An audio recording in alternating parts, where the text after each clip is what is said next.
Hey, hey, hey, welcome to season 8 of the Triggered AF podcast.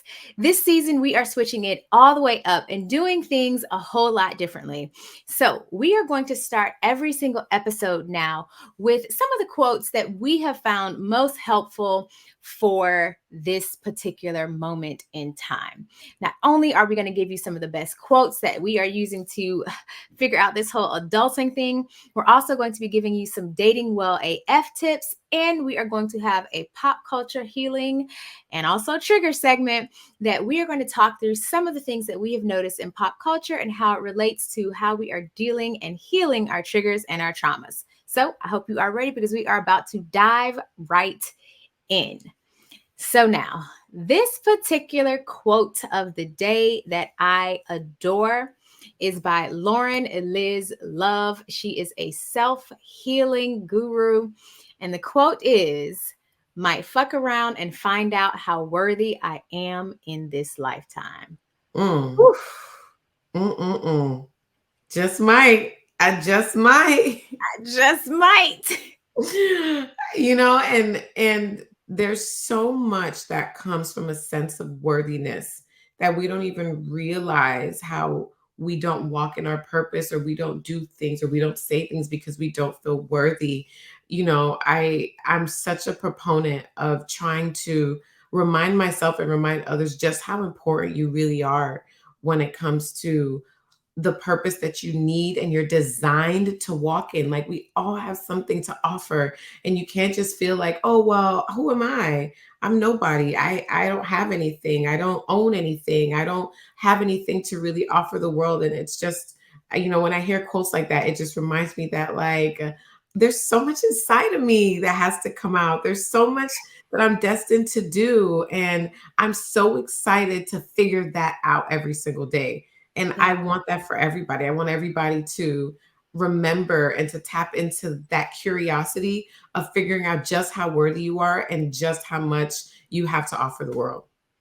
Amen to that. It's game changing type of energy. It really is. Yeah, Yeah. yeah. So, our dating well AF tip of the day, okay? And please listen closely, okay? Because these dating well AF tips are going to change the way you date. They're going to impact the results that you get, okay? Because we are so invested in making sure that people shift the mentality and the energy around dating. Dating is fun, dating is exciting. Like, when I was in these streets, I'm out these streets now, okay? But when I was in these streets, I was having a blast. So I, again, want that for everybody. So remember, when it comes to dating, that the longer you entertain what's not for you is the longer you postpone what is. That part right there, the one and the two. Here's the thing, I get it. Especially if you've been dating for a while, or if you haven't dated for a while and you're just, stepping back in, you can be inclined to take the first okay thing that comes your way. And one of the best things that I learned from a guy who I recently dated, who we decided that we were not really a match, is he said, if it's not a hell yes, it's a no. That Mm. for me was so good because I genuinely like people. And so I will give folks maybe more space than I should, or adjust what I ultimately want because they meet at least some of the things. And you got to understand, baby, if you continue to allow folks to take an inch, take an inch, take an inch, or you have non-negotiables, but then you skirt on those non-negotiables because you're like, well, maybe if, please understand that you will not get what you ultimately want. And ultimately, that relationship or situation will not work because it is not what you ultimately want. But if you stay committed to what you actually want and you focus on ensuring that you are positioning yourself to get that, you actually will. Because literally the day after, he and I decided, like, yo, we're not really a match, someone who literally aligns even more so with what I ultimately want in my, longer term partner, connected with me in the strangest of ways at a restaurant that I was at randomly, in a place Mm. where, uh people who do the types of work and things that I do where they frequent. Listen, stay committed to what you actually want. It doesn't mean that they're bad, because he is such a great person. Like, he really is super dope. Definitely going to maintain a friendship with him. But if you entertain what you do not, what you know you do not want, it really does extend the time frame of you getting what you actually want. It'll extend that. Yeah. And we don't got time for that, because listen, the time is timing. Okay. Okay. And the last piece I want to add to that is, if something is occupying your space, there is no space for something new to come. Steve Harvey has a great story about this where he talks about, he kept telling his mom he was going to get a car, and his mom's like, yeah, but you got this car out there on the blocks. He had like an older car that he had on cinder blocks that he was just ignoring.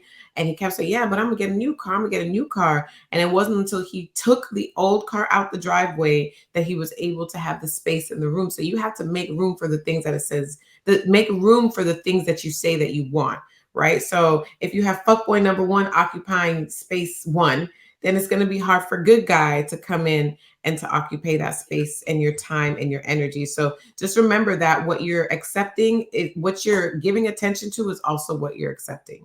You know, that's what you're saying you want. That's the message that you're sending. So I love that quote. It's so important to be mindful of what we're entertaining, because you can't, there's only so much energy that we have to entertain something, you know? Absolutely. Absolutely. So And I want to talk about this because I'm just so invested in this dynamic that's happening, because I thought it was so interesting from the beginning. But I'm sure most of us are aware that Jeannie Ma, the television host, she was a host on The Real. She's been in media for a very long time. She used to host like a styling show. And then the rapper Jeezy, formerly Young Jeezy, had gotten married. They had a baby maybe 2 years ago, and he recently filed for divorce. And at first they said that, she was begging for the marriage and she really wanted it to work because he's the one who filed, and it kind of blindsided her. But then now it says People magazine reports that Jeannie Mai appears to allege Jeezy was unfaithful in response to divorce filing, as rapper denies infidelity. So his reps came back after that filing and said like he denies any wrongdoing, because I don't know if a lot of people know this, but in certain states, infidelity can sometimes make a prenup null and void. It can also result in paying more. Like some people put in the prenup, if one of us cheats, this is the cost. So I don't know. What do you think, Alicia? Like, do you feel like, it's convenient for her to now say that there's infidelity, even though she was so-called begging for the marriage? I mean, that is always something that's interesting to me. It's actually why I do like prenups, because I like for us to, when we all happy and good, let's put in place and in order and say, hey, this is what will happen if this happens. It protects usually both parties, especially if you have a trust that backs up said prenup. And we're definitely going to talk about that a little bit later. But I don't know, it is always very, very interesting that things change once you realize like, hey, I'm serious about not getting back together or not staying in this situation. But what So do I you don't know if I say? believe that. What do you think about, like, if when people say like, oh, why do you need a prenup? It's like, why are you marrying someone you need a prenup for? Like some people feel like prenups are a slap in the face. Like I remember when Candy Burst and Tal Tucker were getting married, that was a really big point of contention for them, because he just felt like, what, like, why? Like, I'm not going to take your things. I'm not going to, when she was very adamant on protecting all the wealth and the assets that she Absolutely. had accumulated over the years. And her mother was like, absolutely getting a prenup. So Absolutely. I feel like my husband is very like not into prenups, right? He was very anti prenup. He just feels like he doesn't want to, he wouldn't marry. He knew for the second marriage that he would not marry someone that he felt he needed a prenup for. But even I thought that was like, you sure you don't want, you sure you don't want a prenup? So I don't know. Do you feel like it's a must, or because people, and then are they just for rich people? Like, do I only need a Ooh. prenup if I have millions of dollars, or should everyone be signing a prenup? Like Hmm. there's so much gray area, I feel like, with prenups. Like, I don't know how I feel all the time about them.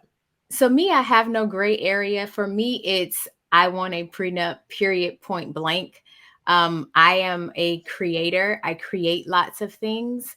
And because I am a creator and I know like all of the work, time, energy, and effort that I have put into the building of my own self, of my own brand, of, these businesses, I would not want to see that be taken away Mm.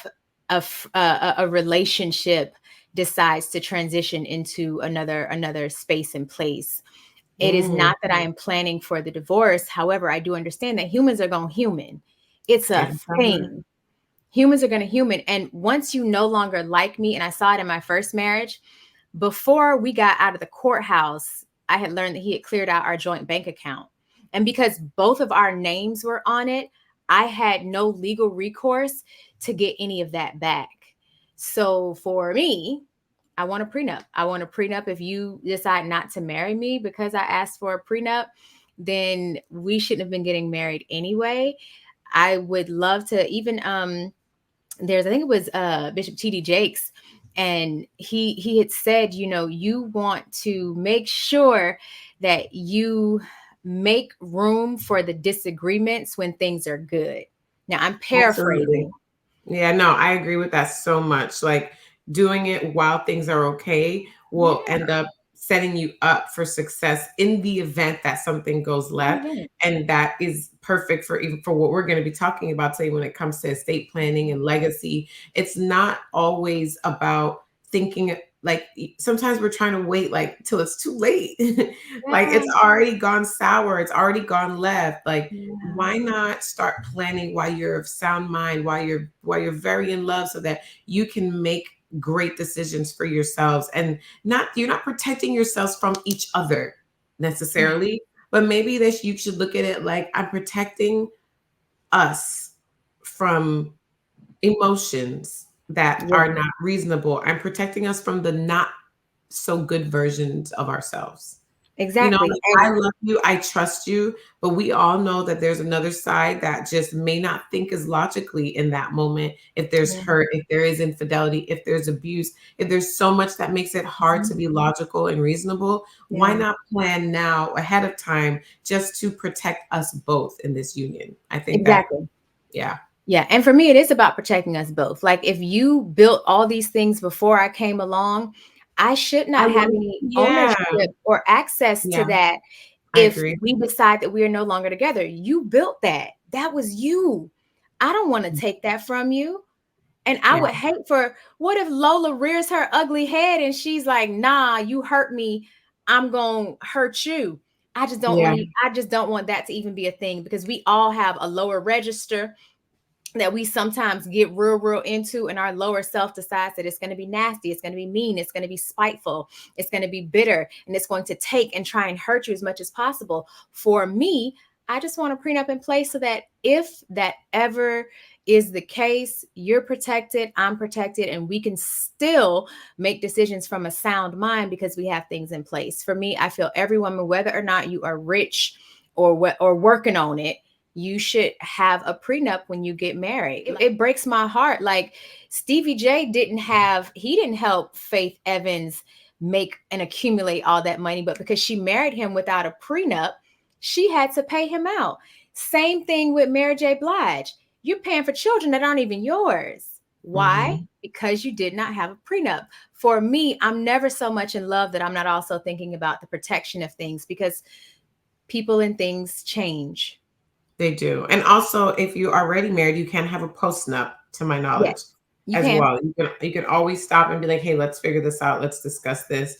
So there's so many tools and so many things in place to protect yourself and your Mhm. children and your union legally Yeah. that we just don't really tap into as a community. So we definitely want to keep having the conversation and encouraging us to start speaking to estate planning lawyers, speaking to lawyers that work in that I don't know what that lawyer is called that works on prenups and postnups and things like that.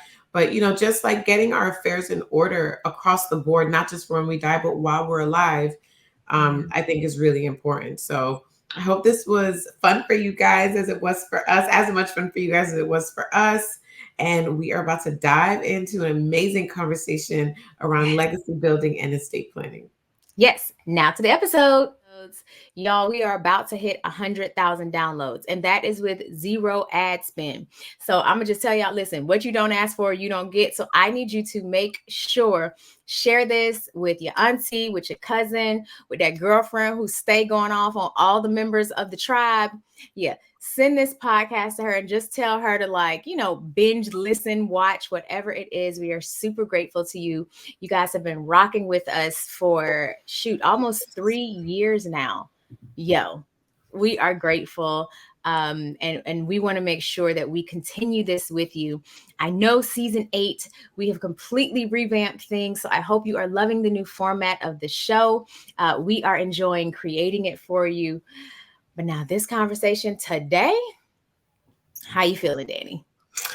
I'm feeling good. I'm excited to have this conversation because I really love conversations that can give us some actionable things to Yeah. improve our life, improve our community. So I love that we're going to have a conversation that is so relevant. We've seen so much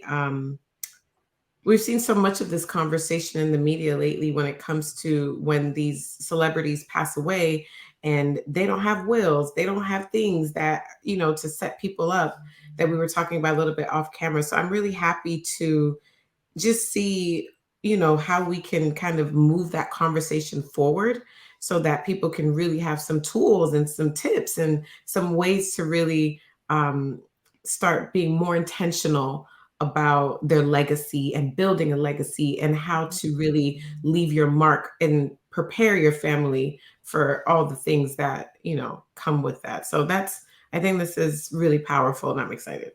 Yeah, me too. Me too. Especially because today we have attorney Ali, who specializes in trust based estate planning, which for me, I am super excited about, primarily because we think, oh, you pass away, you have a will. That's great. And it's like, no, then your family get hit with capital gains taxes, depending on how much that good house that Mima is leaving you is now worth. So I'm super excited to have her on because, listen, y'all know we like receipts, we like actual education. We want you to get the good stuff. And then we also have Ashley and Fox. Y'all already know she's been on this podcast so many times. Danny calls her an honorary member of the Trigger Day Up podcast. And she specializes, she is a financial education specialist. Y'all already know Ashley be getting us right on together. So we are going to bring both of them to the stage, Ashley M. Fox and attorney Ali. Hey, ladies, how are you? Hi. Hey, hey, Welcome. hey. Hey, hey. Welcome. Listen, you're looking good. Okay. You're looking refreshed. I love this for us. We always want to make sure with these conversations that if folks have questions, please do not hesitate. Slide in our DMs, send us an email. We really do want to make sure that we're having the conversation with you and not just to you. But per usual, we're just going to jump right on in. So now, of all the accolades and titles and the things that you do, I know we were talking earlier, attorney Ali, that you are also a basketball coach. Of all of the things, we know Ashley is a world traveler. Listen, tripping, okay? Who do you say that you are? It's funny. I've thought about that question a lot. And ironically, when I was in law school, I was a part of a sister circle, and we would have this conversation with one of our professors a lot. She would often ask us if you take away law school, if you take away, all the other accolades that you have, who are you? So this is not a new question. I think the revelation of my answer is new for me. Who my mother was. She was, a firecracker. This short 5'4" woman from the hood of Plainfield, New Jersey, grew up in poverty. Moved to Atlanta, married my father, grew up in the Nation of Islam, and converted to Orthodox Islam, and really put herself from her bootstraps, like what they call the American dream type. And when my father went to prison, she raised me and my two brothers by herself. She worked full time, got her college degree, working full time and raising 3 kids. And all of us played sports, and all of us got athletic scholarships. So it's her struggle, her striving, her compromise, her love, her hard work, all those things are what made me who I am. My confidence, my humility, my, you know, my work ethic, my perseverance, everything that I am actually comes from her. So it's not the accolades at all that made me who I am. It's my mother. Oh, wow. That was good. Yeah, I know, right? I love that. It's so crazy. We've literally asked every guest this question and no one has answered it the same way. Like not one person. That is wild. Outside of all the accolades and titles that you hold, who would you say that you are? If someone, you know, with us asking you that. So I am a beautiful, loving soul inside of this human body, living this phenomenal experience called life. Ooh, yes, loving soul. And we can't forget the beautiful part. Yes. Right. Put that in there. Listen, absolutely, and should. Listen, if y'all are not watching us on YouTube, make sure you head on over there because I mean the women are womening. Like I mean, just beauty all around. So just because you know, as usual, we're here for a good time and not a long time. So we are here to talk a little bit about, you know, estate planning and planning for your legacy and things like that. And one of the things that I think I'm sure you both have come across is when it comes to talking about these things, people are really uncomfortable. It's like not something people want to talk about. It's something that makes people, I think there's a lot of fear involved. I think that there's a lot of misinformation involved. So it leads people to a space where they just don't want to deal with it at all. They just like ignore it. They put it off. They put it off. Even if it's brought up to them, it's like, oh, I handle that next time. Because I think when we have to think about our mortality in that way, it can be unsettling, you know? So how do you move past the uncomfortable feelings and reluctance in order to begin to take the necessary steps to plan your transition and how your family will be taken care of? Like, what can people do to kind of shift that mindset? Because I'm sure that's usually what starts that blockage process and prevents people from really taking any actionable steps to move forward and to do those things. I think you start the conversation by talking about legacy, and legacy is started and it's created while you're alive, right? We hyper focus on death, which can be a sensitive topic for most families. And so when you start talking about the legacy that you're living right now, I think that makes it a more comfortable conversation. How do we put a structure around the legacy you're leaving now? I also think if you speak with somebody about the statistics in our community, over 70% of Black Americans don't have an estate plan. And it might be that fear factor that you all are talking about. But when you also look at the other statistics, over the next 25 years, the largest wealth transfer is going to occur in American history. But majority of Black people are not going to participate in that because we don't have estate plans. And then on top of that, during the same time, by 2053, the statistics show that the average Black American family household's wealth income or median wealth income will be $0. And so when you, I think, you know, they say men lie, women lie, numbers don't. When you talk about the facts and these statistics, I think it's hard to ignore that, especially if the goal in what I want for my family is to leave a legacy. So what am I doing today to plan for that? And let's not hyper focus on the death, but let's hyper focus on what are we doing now? And then looking at those numbers. If I don't want this for my family in the end, if I do want my family to inherit something, if I do want my family to be successful, how am I setting them up right now? I have to be strategic. I have to have a strategy. I have to have structure, and I have to plan. We all plan for something. You plan to go on a trip. You plan to get married, right? You all plan for something. And so I think we need to shift our focus, because the most important piece at the end of the day, people die, assets don't.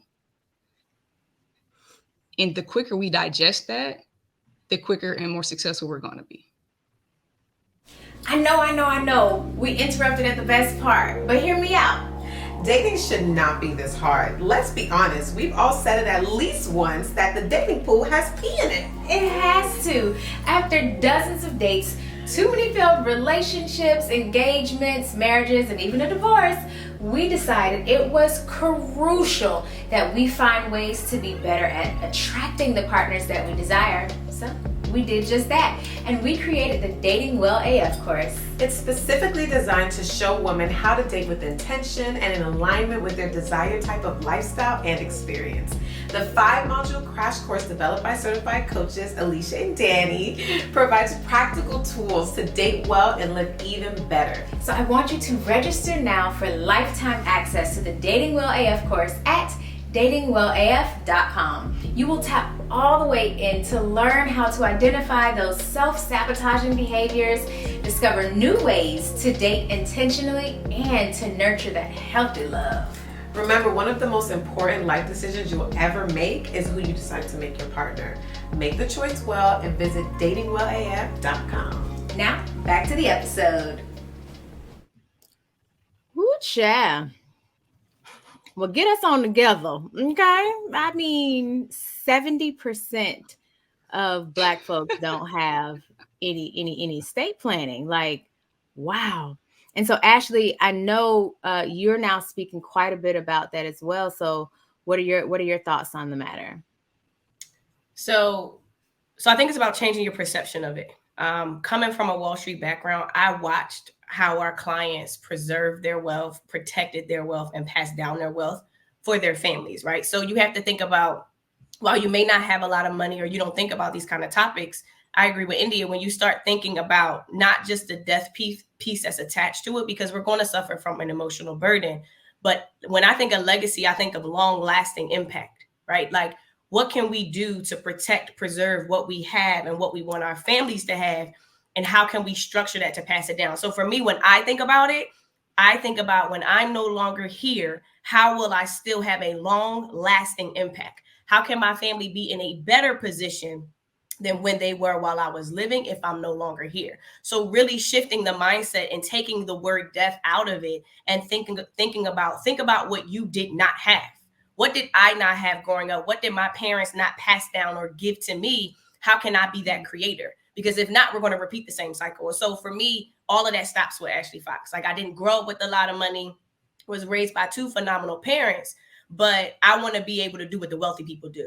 I want to make sure that my last name is on somebody's building. I want to make sure that my legacy, my purpose, what I've created, what I've cultivated stands firm. So, and it's not even just about money with me. It's like structure, right? Like, not everybody is as financially educated as me and my family. So how can I create that infrastructure, create that stability for the people that I care most about? Not only because I want them to be happy, but because I want to set a precedence for how my family is supposed to operate. So if something ever happens to me, my family, my children, the people that I love know this is what Ashley Fox left for me. This is what she did for me. This was the structure she gave me. This was the impact she gave me when she was alive. This is the impact she gave me when I'm no longer here. I want to set the precedent. Like, if you just think about, typically a young Black boy may want to be an athlete because that's what they see, right? Like, what if I can create something that allows the world to see something different, which then makes them believe it's possible for them? So for me, yes, it's about passing down wealth and leaving a legacy for my family, but I want to build a standard now.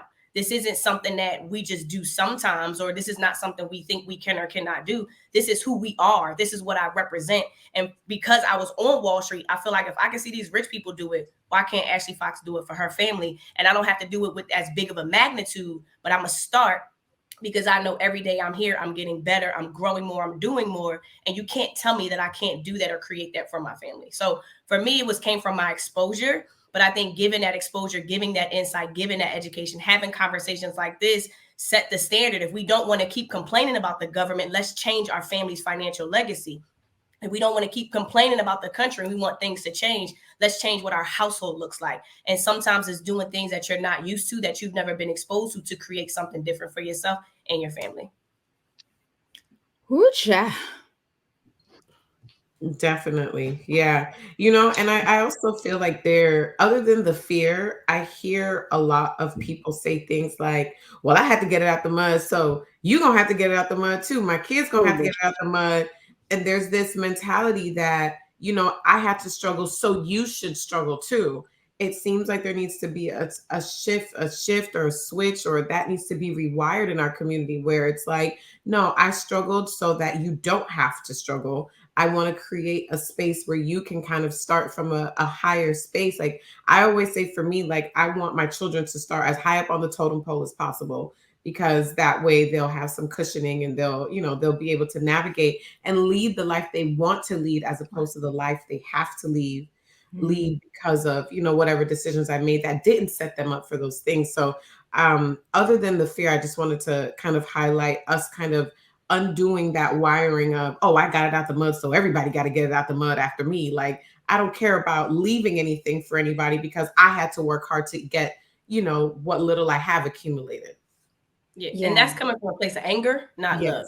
So absolutely. legacy is not, I'm not building a legacy because I'm angry. I'm building a legacy out of love. I want you to be better. And I think that's a reflection of the thought process that some people may have, which you're right. We have to unlearn that. But for me, like, I mean, it's like we could get mad at wealthy people, yet we all aspire to obtain wealth. And it's kind of like, well, let's think about what wealthy people do to sustain their wealth. And it's like, again, it doesn't matter the color of your skin. It matters what's going on inside of you. That is a direct correlation of what's happening on the outside of you. So I think it's more of a big mental shift and making it cool, because we want more for our family. Those, especially individuals who are parents, you do everything to protect your child. That shouldn't just stop if you're not here anymore. If you have the power to protect your child, love your child, serve your child for the rest of their life, if something were to happen to you, then it's your responsibility to do that. You know, like it's nobody else's job to change your financial situation. And I think when we get out of this victim mentality and we recognize the person in the mirror is who changes our life. Nobody else. You want a different environment, you have to change your environment. You want more money, you got to go create more money. And just changing that thought process. But especially for parents, you can't, I mean, I'm not a parent, I'm an auntie. And even when my niece was born, it was my duty to pass down wealth to her. You have to really understand that we're living in a state of an emergency, period, right? The definition of insanity is doing the same thing over and over again, expecting a different result, right? We're never going to be successful if we, like you said, you all said, if we don't shift that mindset, we're never going to be successful. The statistics show it, period. And I think it's interesting, even just going back to not wanting to have that conversation about death and all that stuff, but our culture, that's all it pushes is death and destruction. So we'll listen to the songs, but when it comes time to talk about my own death, I don't want to talk about that, which is, it's just counterproductive. And like Ashley was saying, like we want to blame other people for our shortfalls, our shortcomings, but at the end of the day, it's the man in the mirror. It's the woman in the mirror. What are you doing with your stuff? Are you doing a strategy? Are you putting structures in place? Are you doing like the planning that's going to actually help your family? There is a Native American philosophy called the 7-generation principle. And what it means is the actions that you take today are supposed to impart and also set up a framework for the 7 generations that come after you. So everything you do today matters. And I think the mindset that a lot of us have is that what I do doesn't matter. But if you think about that 7-generation principle, everything I do today is going to touch the 7th generation. Then what I do today, it damn sure matters. And I think we have to, again, just shift that mindset that what we do matters. And really what are we doing? Listen, y'all snatching early. Y'all snatching edges this morning. Like I ain't gonna have no more edges left after y'all done snatching them all off and up and woo child. From you're coming from a hateful place, not a loving place when you say you want your people to get it out the mud because you struggle. And then when you were saying, Attorney Ali, so that was Ashley with the, you know, the hateful place and not a loving place. And I never even thought of that. Creating legacy is because you love them. And then Attorney Ali, when you just said, ooh, and it snatched my edge real good. A lot of our music and a lot of the things that we're pushing is, you know, death and damnation. Don't get me wrong. I love a good beat. Don't get it twisted. I love a good beat and I love a good twerk. And also for so much of our music is about how we all do. Yeah, listen, hey, you know, but for much of our music, or and I won't say much because that's a generalization. For a lot of our music, there are very key pieces where it's bang, bang, shoot them up. You mess me up, I'm gonna go spray up you and your family. And it's like, but you don't want to talk about your own death. And it's like, but you pushing it. You know how they pushing P, you pushing D. So let's discuss what are we going to do when it is time for you to transition. So who child, when I say I'm over here getting chills, primarily because having this type of conversation where it's receptive, it has to be done in a way that's not only palatable, but people can understand it. One of the biggest things, especially when it comes to quote unquote estate planning, the word alone many times causes us to check out. Why? Because we feel, oh, I don't have an estate, or I don't understand. Why would I, or what would I need to do to protect an estate when I don't have one? So getting to understand, where do I start is key, especially when figuring out, do I need a will? Do I need a trust? What about my 401k? Well, what happens with my pension? Like, there are so many things that we're just like, I don't understand. I'm out. Like, stick a fork in me, I'm done. And so for folks who are just starting to figure this out, or need and want to learn more, when you're deciding what to leave your loved ones, where do you start? To clarify what an estate is, all estate means is your assets. What is it that you have right now? That's your estate, right? But when somebody calls my office and they have those questions, they're confused. They're really just starting out, and they're same question: what do I do? Where do I start?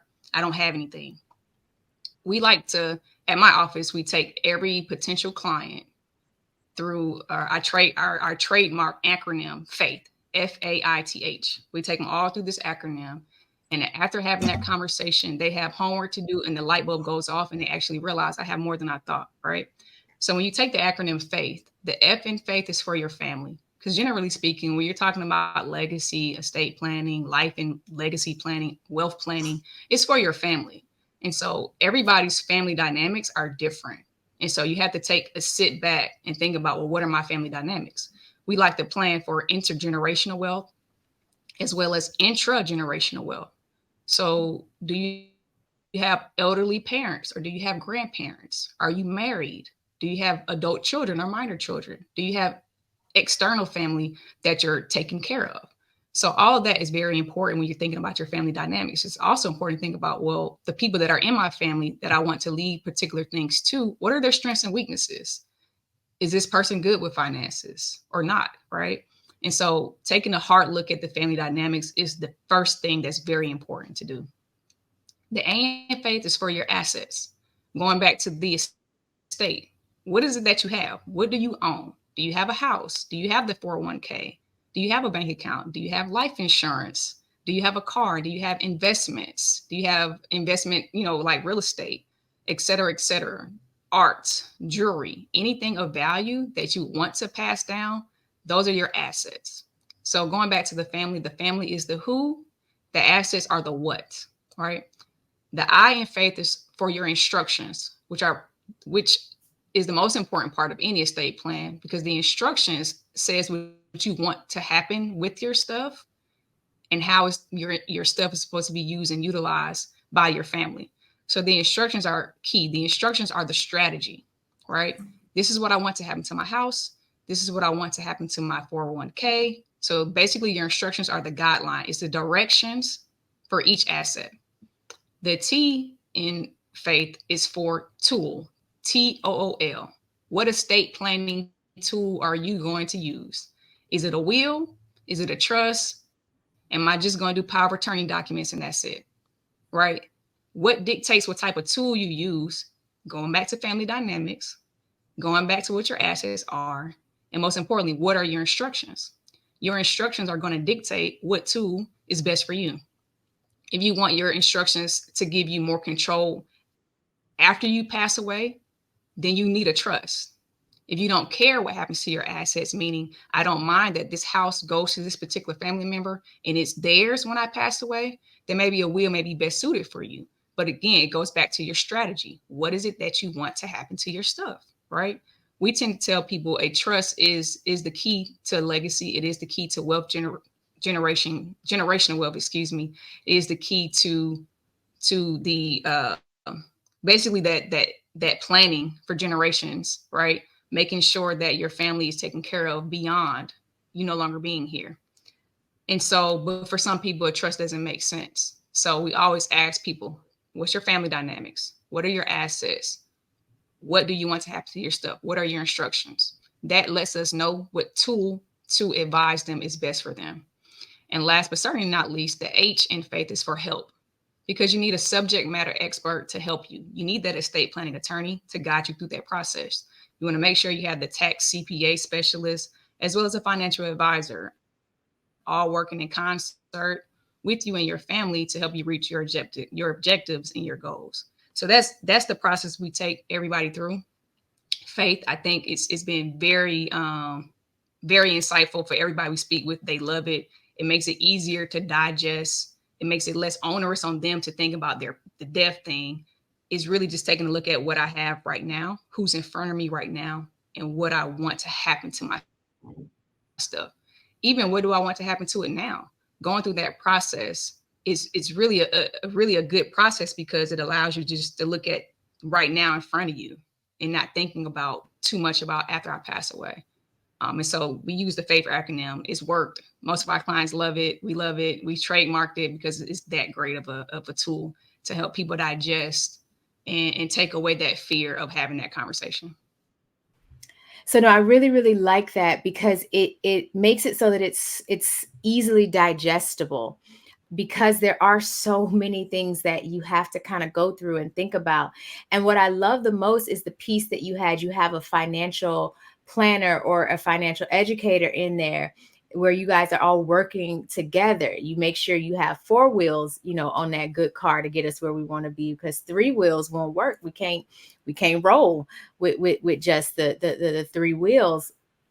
And so, Ashley, when you are, because I know you focus a lot on, hey, how do we build wealth in our community? What does that look like? How do you get started? And so being on the receiving end of a loved one who prepared well for their transition and for their legacy, how has that inspired you in the work that you do, and also in the tools that you suggest folks utilize to start to build that wealth so that their generations can be taken care of? So it started on Wall Street, where I got exposed to passing down wealth. And I'm at a space now, just prior to my father's passing, where I've cultivated wealth, right? I have a business, I have money, I have all types of assets. And I wanted to be able to structure my wealth to pass it down the way I saw rich people do it. But for me, I had life insurance. So I have a lot of life insurance. And I'm like, I know my family's, they're going to be well off if I'm not here. But when I started to really grow my company, Empify, I started to think, something ever happens to me, what happens to Empify, right? And so I had it on my mind, but for me, it was like, I have money, it just wasn't the biggest priority, right? And it was like, at some point I had to think about it as we started to really grow as a business.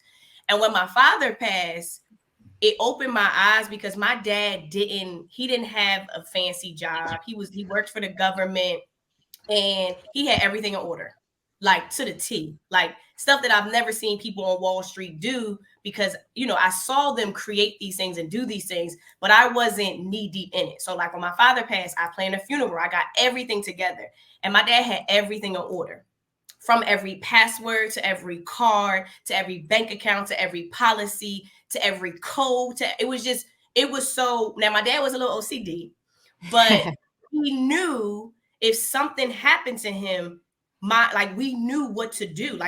Everything was there. Everything was structured, beneficiaries. And so after kind of going through that process, because I saw firsthand, it was kind of like, if my dad can do this for us, I can make mine a little bit tighter. It made me think, if I were to pass away, do you know my passwords? Do you know where all my investment accounts are? I invest, I have policies, but I might have some booklets over here, some stuff over here. Yeah. I don't even know if I had beneficiaries on my bank accounts. It was just so many things. And it opened my eyes to I was raised by a man who his intention was to serve and provide his family. And he did a damn good job, right? from the moment we were born to him taking care and providing for my mother, to now see where he's no longer here and we're still taken care of. So it's one thing for me to preach it, and it's another thing for me to live it, because I preached it because I saw it on Wall Street, right? But I've actually lived it. And the beauty of that, it made what I do more purposeful, because I'm thinking I'm teaching the world about building wealth because I saw it on Wall Street. That was a career path I chose. If I saw a billionaire do it, I'm going to show the world how to do it. When the whole time this was in my DNA, because you would have thought my father went to the Empify school. You would have thought he took all my classes, and he didn't. He was doing these things in the 90s. Now, I don't know where the man learned this, but it's like, if he can have a normal government job, he wasn't making millions of dollars. He wasn't an entrepreneur, but he made sure we were good then, and he made sure we were all good now and forever. And so it put fire in my heart to one, if he could do this, girl, you can do this, right? And it just made me think, if something happens to me, where's my order? Where's my structure? What happens to my company, Empify? Where are all the accounts that I have? Like, I have a lot of accounts because I saw rich people do it, but I'm the only one that knows these accounts exist. And so it made what I do more purposeful. It made me believe that it was possible for everybody, no matter what you look like, how much money you do or do not have. Because I watched a man create and nurture 3 children and a wife, and live like, I just watched it, and it all made sense. And I think my father fulfilled his core purpose, and it was my job to take care of the finances. It was my job to become the CEO of my family. And it's also my job to show the world that you can do exactly what my dad did. And I'm going to be the one to translate it through my experience, through my knowledge, but also get my life in order. So for me, it opened my eyes to, like, yeah, you can have all this life insurance, you can build this business, you can make this money, but how tight is your legacy?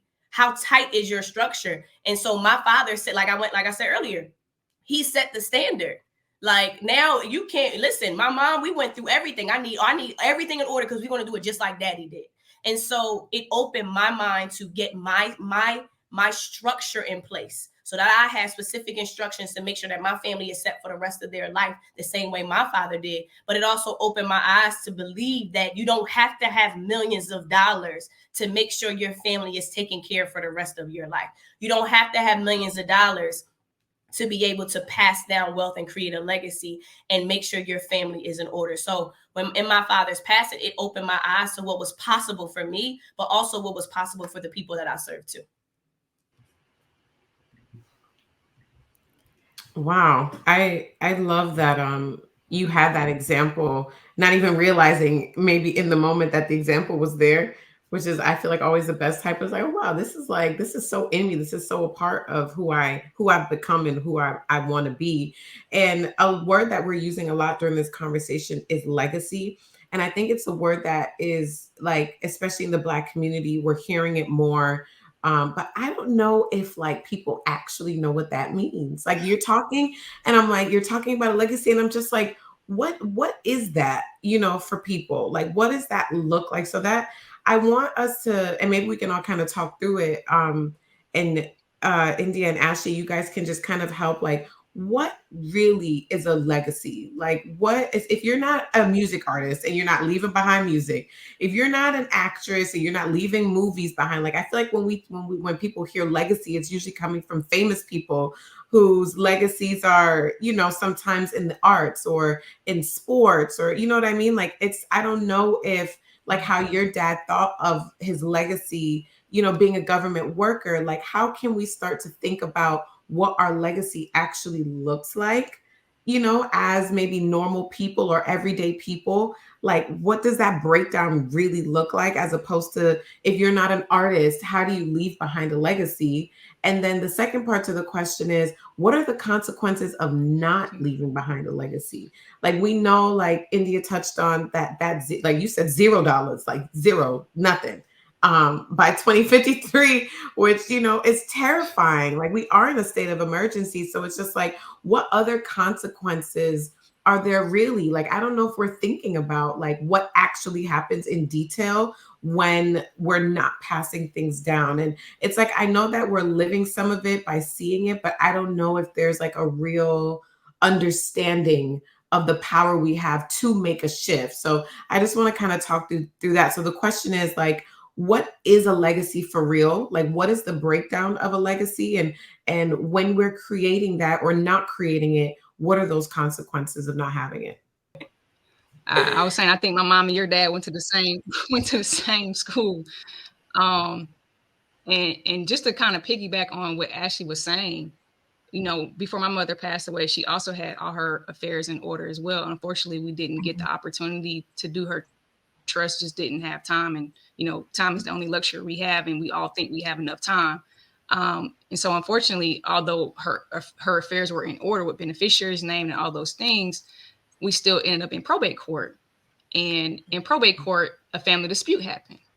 And a lot of times we don't think about that is, you know, after the matriarch or the glue to the family passes away, you know, who's next in charge, who's next in line. And sometimes with siblings, it becomes like a pecking order where the older sibling thinks they should be the most responsible, or, you know, they should be the leader, but that's not really the dynamics of the family. And just as a personal experience, having lived through that, you know, again, personally, after my mother passed, how that purposely shift what I do for work, because a lot of people don't realize, you know, everything's good while people are alive for the most part. But then when somebody passes, that's when the disarray, the drama, the trauma happens.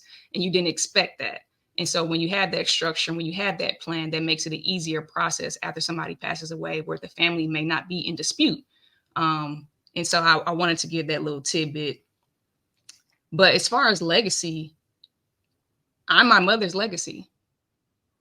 And so it's your imprint while you're living. It's the lives you touch. It's the good you do in the world while you're here. It's how you're remembered after you're gone. Just to make it as simple as possible. So I'm my mother's living legacy. And so what I do right now in the world, the good I do, the basketball coaching I do, or the philanthropy I do, what I instill in my son. So it's generally, I would say, yes, it's the stuff we have, the assets we have, the money we can leave, but it's also the wisdom, the education, those intangibles that take you further. Character is going to open more doors for you than any money can. And so I think instilling those things, it starts with while you're living. That's your living legacy. Life happens first, legacy happens second. And so I think we have to hyper focus on, what is it that I'm doing now? What imprint am I leaving on the world? And the world can be my nucleus family, right? Because they have to go out into the community, into the world, and how they impact those other people. That's a reflection of myself. And so I would say that's what legacy is. For me, I think she said it. I just think it's about, what is the long lasting impact you have while you're here and when you're no longer here. I think my father was a very unique person, though. Just seeing in his passing how he served all the people who attended his funeral.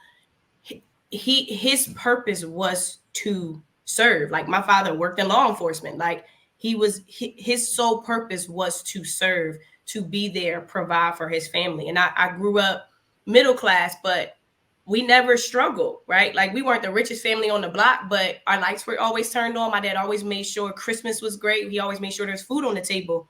So we didn't have to struggle. And even when my father did, you never knew. Right now that I'm older, certain things make sense. But his entire being was dedicated to serving and providing for his family as a Black man in America. That was what he did. So because that's who he was, he made sure that was okay, that same imprint was left on us when he passed. And I don't think it would, just knowing my dad, I don't think he woke up saying, I'm going to leave this huge legacy. Like, that's me. Like, I want to leave this big legacy. I want to change the world. He just wanted to make sure everything was in order. He wanted to make sure that if my wife never paid a bill while I was alive, she's never going to have to pay a bill when I'm no longer here. So he knew what he needed to do. He was really good with money, really organized, very structured, never lived beyond his means. And he did what he needed to do because that's who he was. And I believe that we don't have the same beliefs, right? Some people are just trying to get by. My dad was trying to make sure we were okay all the time. He put us before him. And it goes back to, again, being a parent. Now, I don't think he knew the full impact of what he did. And I really didn't feel it until his passing, to like, I saw how it all made sense. I saw, once I got into the bank accounts, I saw why my dad always told me he didn't have any money, because he was planning everything out to make sure that everything was in order to do what he said he wanted to do, or to get us what we needed. So legacy is in who you are. It's in your belief systems, it's in your principles, because you don't just wake up and say, I want to leave a legacy. You are the legacy. You create the legacy. You embody the legacy.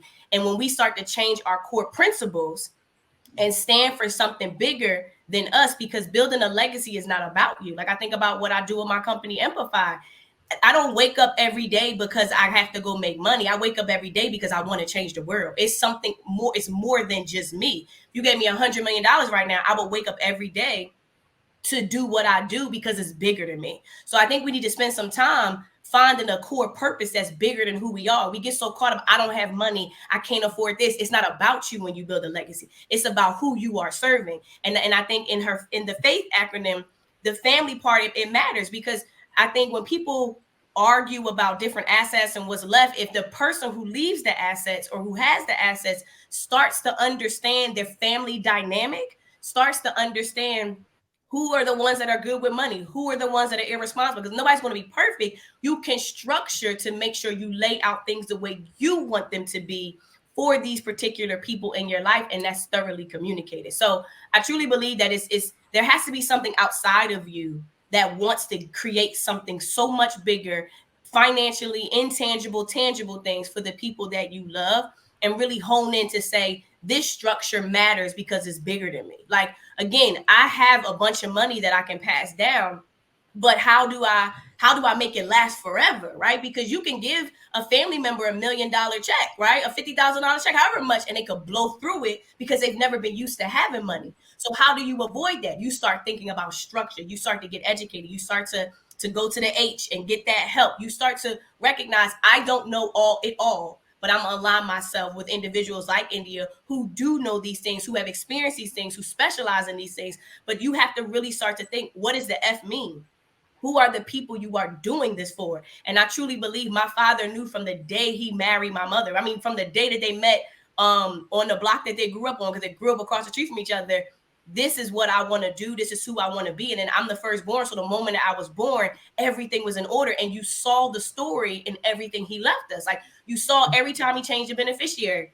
You saw everything that he did because he documented it all for his own purposes. But also, if something were to ever happen to me, my family's life will not change if I'm not here. And I'm going to make sure that I sustain that. But that was his core principle. That's how he was groomed. That's how he was raised. That's who he was. And my dad was like that from the moment I was born, at least since I've known him up until his passing, because this is who he is. So I think we need to check, what are we valuing in life? What are we thinking about? Because while legacy could be something we use, but is it something that we embody? And if we embody it, is it for something outside of us? Because it's not about your money. It's about what you have that you can leave from the intangibles and tangibles for the people that you love.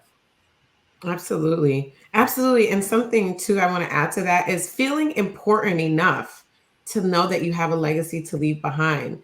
I think there's so many of us, like so many people don't feel like they're anybody to do anything or to leave anything, or they don't have anything worth leaving behind. So I love that we took it out of just the tangible money and assets. And it is principles, it is character, it is all the things that you can have that people can literally embody as you pass away. Like your children, your grandchildren, we have recipes that our grandparents have given us, our aunts have given us, that we're passing down. So it's like, yes, as a Black community, we love some good food and we have the recipes, y'all, but there are other things and so much more that we have to contribute, not just to the big macro world, but our little micro worlds, our family. And it's so important to remember that you are important enough to have something to leave behind. Absolutely. I love that. This conversation for me, and I told y'all from the beginning, this is the first of many, because it is important that we helped. And I didn't even know the statistic was 70%. So that for me is a little challenging. But what we want to make sure we're doing is it's not enough for us to just, talk about our traumas if we're not talking about how we're going to work through those traumas and triggers to actually make some progress. Because we were all put on this earth for a reason, for a purpose, and to leave a legacy, whether or not you honor, acknowledge, or operate in that. And so for us, it is really important that conversations like these continue. Now, as we now shift and get ready to leave y'all with this goodness, we want to play a little game with some rapid fire questions for the both of you. Because there are two of you, I'll say your name first, and you can decide which one you choose. Okay. All right, everybody ready? Okay, bet. All right, so Ashley, Yes. 401k or Roth IRA? Roth IRA. Okay, India, what about you? 401k, Roth IRA? Both. Ooh, okay. I don't want to choose. Okay, Cardi. In that Cardi energy. All right, Danny, your turn. India, trust fund or will? Trust fund me, baby, please. Trust fund. What about you, Ashley? All Trust day. fund or will? Trust fund. Okay. All right. India, savings account or money market account? Neither. Okay, Ashley. They're the exact same thing. They're the same thing. I guess a money market account, but they're the same thing, literally. Ooh, okay. For India, stocks or real estate? Both. She cheating. I have to pick one? Do I have to? Yes. You said or. Ooh, I'm gonna say stocks then. Okay. Yeah, What about you, Ashley? Stocks. Okay. And then the last one is prenup or no prenup? Prenup. Holla, we want prenup. We want prenup. Yeah. Hey, it's something that you need to have. By the way, when you have a trust, that works like a prenup. Prenup, it does, yeah. Ooh. But when you have a trust, that works like a prenup. So also too, I don't know anything about this stuff, but for me in my house, before I was legally married to my husband, because we had a child prior to us getting married, I insisted on us having a trust. So because of that reason. So that's something that I feel like is something women can think about, especially if you have men who don't believe in the paper or marriage or whatever it is. If you have a child with someone, it's very important that there is some structure. And that was very important to me, to feel a sense of protection outside of being legally married. We're legally married now, but I'm just saying prior to that, I wanted to feel a sense of safety and that there were some protections in place for me in the event that something happened to him, in the event that, just like, so that's something else I think a lot of women can also think about, is just to make sure that there are a lot of protections in place for you and your children, whether you're married or not. Because it is possible. Marriage is not the only form of protection that you can have. no, very smart. We definitely, right. Agreed. No, we definitely encourage people, especially blended families as well, to have trust for sure. Ooh, now listen, we ain't even get to that topic because we gonna get to that one the next time. But for the blended families, oh, trust me, you need to trust. Pun intended. Pun intended. So where can we stay connected with you both? We want to make sure that folks, because we're working, together, moving this car along together, we want to make sure that folks know where can they find you, where can they stay connected, and how can they activate their own faith, and also working with a financial literacy educator so that they know how to move and what to do and what steps to take. Ashley, you can go first. So you can find me on social media _Ashley and Fox. The company I run is called Empify, Empify. So you can go to empify.com.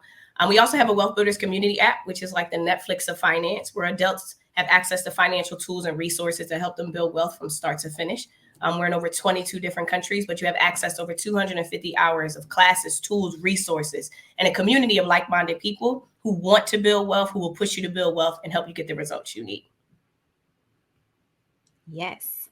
And now, India, where can we stay connected and how can we find you? So I'm on TikTok and Instagram and Twitter at Ask Attorney Ali. My website is also askattorneyali.com. Please follow. There's lots of videos and information on my TikTok as well as my Instagram page. All information is free, right? All information is free. All consultations are free. So when you go to my website, you'll see the tab where you can schedule your free consultation. We can talk about your individual specifics about your family, your assets, and give you the best professional advice about what's the best estate planning tool, particularly for you and your family. But yeah, please follow. Please follow. Again, all information is free. We do have an ebook coming out called People Die, Assets Don't. Hopefully early 2024, we will be releasing that ebook. So keep an eye out for that. But yeah. Awesome. And you can stay connected with me everywhere at Alicia Reese, ALECHIA, last name Reese, REESE. And make sure, if y'all don't know yet, we have a phenomenal event that is coming April 2024 in sunny South Florida. Make sure you go and check that out at triggeredafevents.com. Danny, where can we stay connected? You can stay connected with me at the Danny Bordeaux. Bordeaux is BOURDEAU on all the social media platforms. Also go to triggeredafpodcast.com to stay up to date with the latest episodes, watch past episodes. Please share this episode, especially, we say this for everyone, but especially this episode. Share it with a friend, share it with your family, share it with your parents if they don't have their affairs in order. You are never, ever too young to start thinking about these things and to start getting your life in order. We know that anything can happen at any time. So the more prepared you are, the more prepared your family can be in the event of anything like that happening. Is just the better off we will all be for all the years to come. So thank you all so much for tuning in, and we will see you next time. Bye.